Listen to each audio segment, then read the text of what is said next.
So I just want to show you a really cool trick for getting a really nice seam when you're working in the round.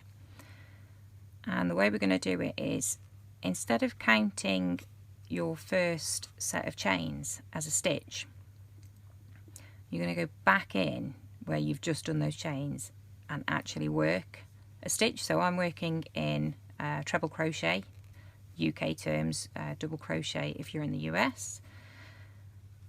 And we're going to pretend like that chain stitch doesn't exist. So we're going to go all the way around. Now, as you can see, I'm just doing one stitch per stitch, so one new stitch for each existing stitch. And I'm just going to go work all the way around as normal. And then when we reach the end, I'll come back and show you what we do. So I'm just doing my last stitch of the round. And then you'll see what we're going to do differently. So we're just going to pull that loop up a little bit, the working loop.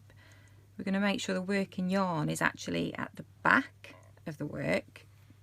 And then we're going to turn it. And we're going to go into the top of the first stitch. So not the chain that you did, but the actual first stitch. Sorry if my big nose got in the way of the screen for a moment there. So there we go. So we're actually in the top of that first stitch, not the chain. And then we're going to go into the working loop.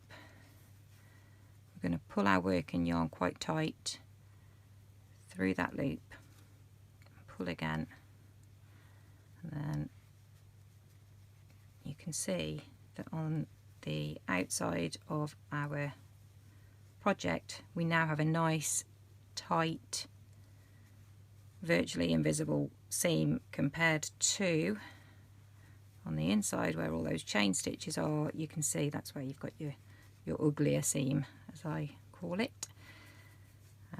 So it's hidden away inside your work basically, and the bit that everybody sees is nice and flush and has a nice tight closure.